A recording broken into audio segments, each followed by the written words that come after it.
Right, well I know what you're all thinking. What is the exact halfway point between Harry Potter and Bart's friend Milhouse from The Simpsons? Well, I'm actually here tonight, guys, with something of an agenda. It's not soup. I'm here to talk to you tonight about God. And that's the exact reaction I was expecting to get to that line. Now, don't worry, guys, this isn't going to be one of those, guilt-inducing style school assemblies that begins with someone saying, "Hey kids, you know what I'm really into nowadays? Jesus." Now, what I want to do tonight is sort of try and attempt to reclaim some of God's positive side, because, let's be honest, he doesn't exactly have the best reputation in the world right now. And as far as I can make out, the reason for that is because the Christian church is totally fucking demented. Now, if any of you have never been to church, it's absolutely amazing. They've managed to find a way of preaching the message of peace, love, and tolerance to all people in a manner that completely scares the living shit out of you. It's absolutely amazing. I mean, as far as I was aware, God is supposed to be like this big, benevolent, caring and loving creator of humanity, guiding us out of the darkness and into the light. But if you were to go to church, however, you'd be more likely to come away with the impression that he's some sort of gigantic metaphysical Death Star, hovering on the fringes of the earthly realm, sporadically misfiring with his ray of divine intervention. It's like he's up there right now going, "What's that? Gay people in Colorado have got the right to marry? That is my order on divine intervention!" Oh, fuck, I've just caused an earthquake in New Zealand.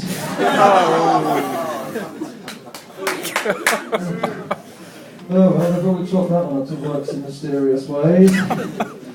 Egypt? What the fuck's happening in Egypt? Now, topical. But the reason I think that God's got such a bad reputation nowadays is that the Christian church itself doesn't exactly have a great reputation, does it? I mean, not at all, since this whole child molestation thing got a little bit out of control. Or does anyone else find it a little bit unusual that we were willing to put up with the Christian church for 2,000 years of intolerance, oppression, inquisitions and holy wars, and it took a couple of altar boys being rogered before society got up and went, "Hang on a minute, are you lot the bad guys?" Plunged the Middle East into a cauldron of chaos and bloodshed for centuries. Fine. But these are white middle-class boys that we're talking about here. And some things are just morally wrong. I'm glad I got a cheer. There was a Catholic in the front row the last time I did this. Fuck. No, but, rampant fear-mongering and dodgy sexual lawsuits aside, I think one of the reasons why the church doesn't go down so well nowadays is the massive amounts of bullshit that they try to force-feed us on a regular basis as well.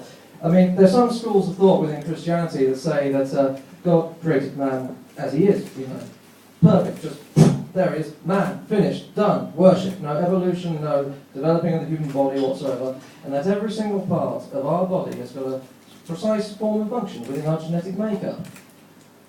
So if that is the case, what are goose pimples for?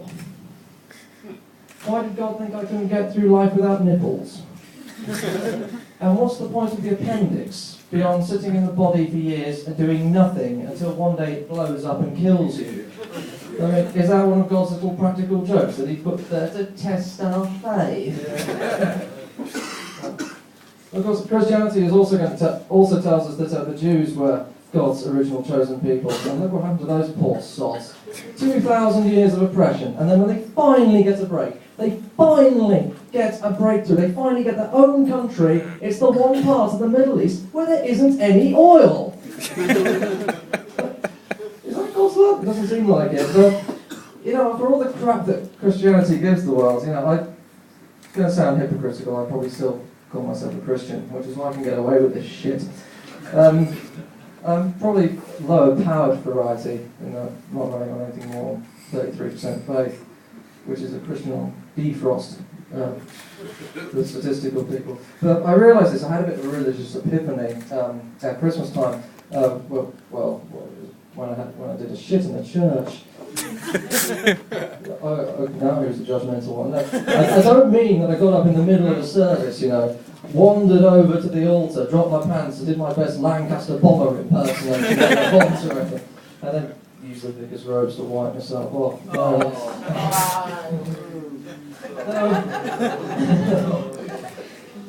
It gets worse.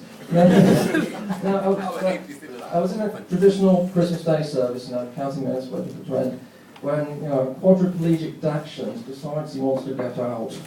So make my excuses and leave the room. And guys, I can tell you there is no earthly pleasure that can quite prepare you for the rapture of sitting in a church toilet cubicle on Christmas Day, forcing a chocolate chip muffin through a hula hoop, and timing it so that the moment of release coincides exactly with the moment that the congregation of 120 people in the room next door bursts into the chorus of the song Glory, Glory, Hallelujah. Praise His holy name. Anyway, guys, I presume I'm out of time. This was about 5 minutes when I tried it at home, so I'll fuck off.